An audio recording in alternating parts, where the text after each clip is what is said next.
ಕರ್ನಾಟಕ ತುಳು ಸಾಹಿತ್ಯ ಅಕಾಡೆಮಿ ಅಧ್ಯಕ್ಷರಾದ ಎಸಿ ಭಂಡಾರಿ ಅವರು ಹಠಾತ್ತಾಗಿ ವೇದಿಕೆಯಲ್ಲೇ ಕುಸಿದು ಬಿದ್ದ ಘಟನೆ ನಡೆದಿದೆ. ಮಂಗಳೂರಿನ ಪುರಭವನದಲ್ಲಿ ಈ ಘಟನೆ ನಡೆದಿದ್ದು, ಎಸಿ ಭಂಡಾರಿ ಅವರನ್ನ ನಗರದ ಆಸ್ಪತ್ರೆಗೆ ದಾಖಲು ಮಾಡಲಾಗಿದೆ.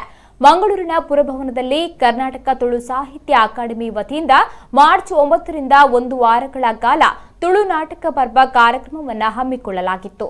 ಕೊನೆಯ ದಿನವಾದ ನಿನ್ನೆ ಸಮಾರೋಪ ಸಮಾರಂಭವನ್ನ ಆಯೋಜಿಸಲಾಗಿತ್ತು. ಈ ಸಮಾರಂಭದಲ್ಲಿ ಪಾಲ್ಗೊಳ್ಳಲು ವೇದಿಕೆ ಹತ್ತಿದ ಭಂಡಾರಿ ಹಠಾತ್ತಾಗಿ ಕುಸಿದು ಬಿದ್ದಿದ್ದಾರೆ. ಪಕ್ಕದಲ್ಲಿದ್ದವರು ಹಾಗೂ ಇತರ ಪ್ರಮುಖರು ಭಂಡಾರಿಯವರನ್ನ ಕೂಡಲೇ ಮಂಗಳೂರಿನ ಖಾಸಗಿ ಆಸ್ಪತ್ರೆಗೆ ದಾಖಲು ಮಾಡಿದ್ದಾರೆ. ಕಳೆದ ಕೆಲವು ದಿನಗಳಿಂದ ತೀವ್ರ ಜ್ವರದಿಂದ ಬಳಲ್ತಾ ಇದ್ದ ಭಂಡಾರಿ ನಿರಂತರ ಓಡಾಟಗಳಿಂದ ಬಳಲಿದ್ರು. ಆದ್ರೂ ಕೂಡ ತುಳು ನಾಟಕ ಪರ್ವದ ಕಾರ್ಯಕ್ರಮದಲ್ಲಿ ದಿನ ಪಾಲ್ಗೊಳ್ತಾ ಇದ್ರು. ಇದೇ ಬಳಲಿಕೆ ಭಂಡಾರಿ ಅವರು ಕುಸಿದು ಬೀಳಲು ಕಾರಣ ಅಂತ ಶಂಕಿಸಲಾಗಿದೆ. ಸದ್ಯ ಆಸ್ಪತ್ರೆಯಲ್ಲಿ ಚಿಕಿತ್ಸೆ ಪಡೆದುಕೊಳ್ಳುತ್ತಿರುವ ಅವರು ನಿಧಾನವಾಗಿ ಚೇತರಿಸಿಕೊಳ್ತಾ ಇದ್ದಾರೆ ಅಂತ ಆಸ್ಪತ್ರೆಯ ಮೂಲಗಳು ಹೇಳಿವೆ.